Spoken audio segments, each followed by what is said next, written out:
नहीं तो पुण्यात्माओं 2 अक्षर की बात थी, जो तुम्हारे अंदर ये अज्ञान ना भरा हुआ होता, नाम दे देता दास, मर्यादा बता देता, और आप भक्ति करो ठाठ से, बात तक खत्म होगी थी।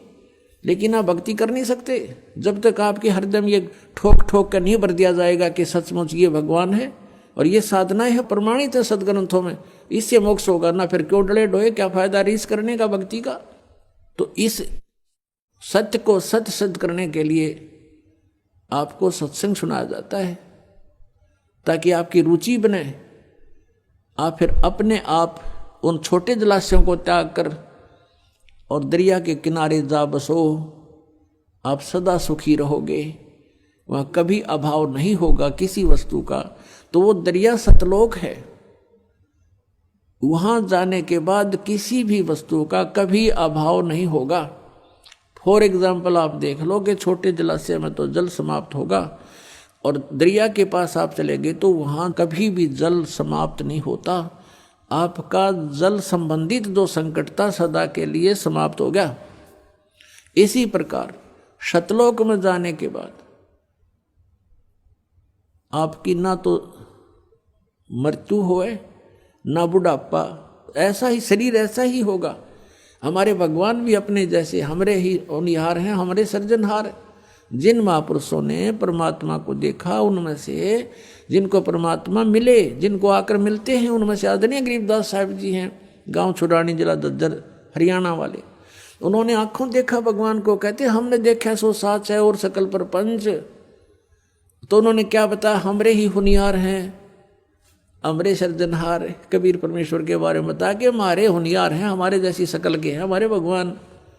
और चारों वेद बतावें कि मनुष्यवत अग्नि, मनुष्यवत शंभु, नरवत प्रभु, मनुष्य के तुल्य है, मनुष्य जैसा है, मनुष्य दृश्य है। और पवित्र बाइबल बतावें कि इस परमात्मा ने 6 दिन में जो सृष्टि रची, उस दिन उन्होंने मनुष्य की रचना की और मनुष्य को अपने जैसा उत्पन्न किया, नर नारी करके उनकी सृष्टि की। सभी सदग्रंथ बताते हैं परमात्मा साकार है, नर आकार है। और आज तक हमें परमात्मा की परिभाषा ही विपरीत बता रखी थी। जो भगवान नहीं थे, समर्थ नहीं थे, उनको समर्थ बता रखा था। परमात्मा को निराकार बता रखा है। और कुछ ये संत पंथ हैं जो सतलोक और सचखंड की महिमा गाते हैं, ये बताते हैं सतलोक में तो प्रकाश ही प्रकाश है, वहाँ तो नूर ही नूर है। आत्मा सतलोक में जाके ऐसे परमेश्वर में समा जाती है जैसे बूंद समुद्र में। कोई थ्योरी है इनकी। फिर क्यों डले डोरे, जो वहाँ डूब के मरना है, समुद्र में गिरना और उसमें मिल जाना तो अपनी मौत मोल लेनी है। तो हमारी क्या इच्छा बनेगी, चलो कोई कहे चलो मोक्ष होगा समुद्र में डांक मारो, कोई बात हुई है। तो सतलोक में सृष्टि है, ऐसी ही सृष्टि है। सब बाग बगीचे, सब फल फ्रूट सदाबहार हैं, लेकिन वो बहुत सुंदर और बहुत स्वादिष्ट। वो कभी वहाँ पतझड़ नहीं आती, कभी गर्मी नहीं होती, ना सर्दी होती, बसंत जैसा मौसम रहता है।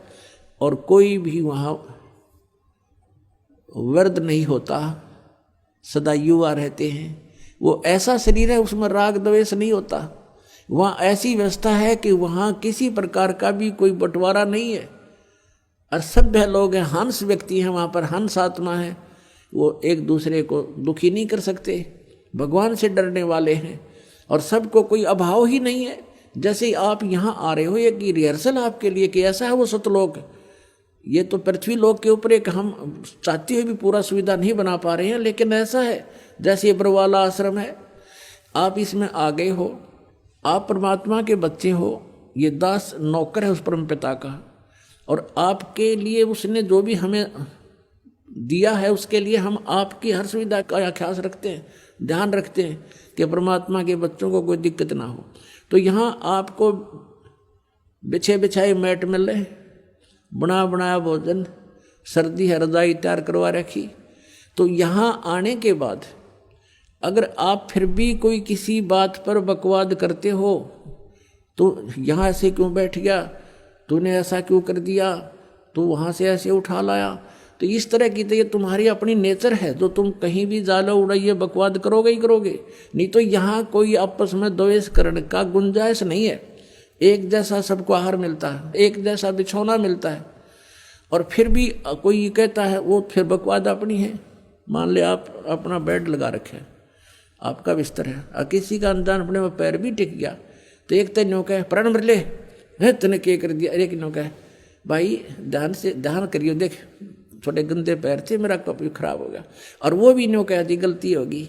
तो यहाँ एक तो ये तो हंस आत्मा होती हैं जो थोड़े बहुत कष्ट को भी सहन कर लें, दूसरे ने दुखी ना करे। तो जो सतलोक जाएंगे उनके अंदर ये नेचर पहले बनाया जाता है कि वो छोटी छोटी बातों में बकवाद करना छोड़ दें, एक दूसरे से प्यार रखें, एक दूसरे के दुख में दुखी हों, तो वही आत्मा वहाँ पहुँच पाती है। जिनमें राग द्वेष है, एटबट की बकवाद भरी है, वो वहाँ कैसे जाएगा? वहाँ तो हंस आत्माएं हैं, और फिर वो शरीर दूसरा होता है। यहाँ तो ऐसा है जैसे अच्छी आत्मा है कोई, और बहुत ही अच्छी नम्र आत्मा है, कभी कभी बीपी हाई हो जाए, वो भी गलत बोल जाता है तो कर्म बिगड़ गए इसके। तो वहाँ ऐसा नहीं है, वहाँ शरीर बिल्कुल ऐसा है कि उसमें कोई भी किसी प्रकार का पुर्जा कभी डिफेक्टिव नहीं होता, और तेज पुंज से बना शरीर है, या तो 5 तत्वों से बना है, वह केवल एक प्रकाश तत्व से बना हुआ शरीर है। अपना आत्मा हमारे समझ में नहीं आती, क्योंकि हम परमात्मा की परिभाषा से बिल्कुल अपरिचित हैं। इब जैसे ये शरीर आपका ये कितना सुंदर है, और इस 5 तत्वों से बना है। ये 5 तत्व कौन कौन से हैं? मिट्टी, जल, वायु, अग्नि और आकाश। इसमें कितना दिखाई दे आपको? नहीं दिखता। और किस तरह उसी पदार्थ को किस तरह घुमा फिरा के शरीर बनवाया मालिक ने, उसका किस तरह उन सब को एकत्रित करके और किस तरह फैक्ट्री में डालकर कैसे बनवा दिया। माता पिता का सहयोग किया, उन्होंने खाना खाया, 5 तत्वों का है सारा बना हुआ, उससे फिर क्या मटेरियल बनाया, और उससे फिर शरीर बनवा दिया। ऐसे ही वहाँ जाने के बाद जो शरीर वहाँ मिलेगा वो शुक्रम कायम है सनाविरम, और ऐसा ही भगवान का है शुक्रम कायम। शुक्र माने माता पिता के बीज से न बनी हुई वो काया नहीं है वहाँ की, उससे बनी हुई काया नहीं है, वो अकायम है, शुक्रम अकायम। ऐसा नावीरम, उसमें नाड़ी नूड़ी नहीं है, नाड़ी नहीं है तो ब्लड प्रेशर आप पे ना हो। तो वहाँ हर तरह की सुविधा सुख है। वहाँ जाने के बाद फिर कोई राग द्वेष नहीं होता, और वहाँ फिर भी कोई बकवाद करता उसको फिर ये सजा है, फिर यहाँ पटकने पड़ते हैं। तो अब हम वहाँ जाने के बाद गलती नहीं कर सकते। जैसे कई भक्तों के मन में ये आ जाती है, नए नए जो आते हैं शंकाएं पैदा करते हैं कि यदि हम वहाँ चले गए जहाँ से हम आए हैं, और उनको ये भी मालूम हो गया कि हम क्यों आए हैं, क्योंकि वहाँ हमने भगवान से आस्था उठा के एक इस काल में लगा ली थी, तो हम इसके साथ आ गए। तो वो कहते हैं कि यदि हमारे वहाँ जाने के बाद फिर यह समस्या होगी, हमसे कोई गलती होगी, तो हम फिर वापस आ जाएंगे। बिल्कुल आ जाओगे, लेकिन वहाँ जाने के बाद आप फिर गलती कर नहीं सकते। क्यों नहीं कर सकते? क्योंकि आप यहाँ के कष्टों से परिचित रहोगे। अब जैसे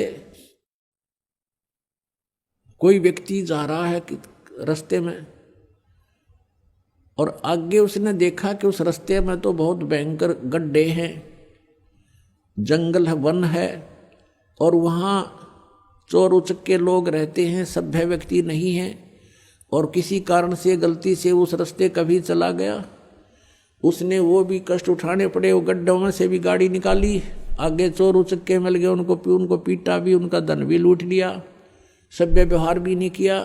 क्या वो व्यक्ति उस रास्ते फिर जा सकते भूल कर? सपने में भी ना जा सकते। तो हम वहाँ जाने के बाद ऐसा समझ जाएंगे कि वहाँ कैसे लोग हैं और कैसा लोग है वो, हम सपने में भी ना हो यहाँ पर, और वहाँ गलती होगी ही नहीं, क्योंकि हम परिचित हो गए किन गलतियों के कारण हमने ये सजा मिली।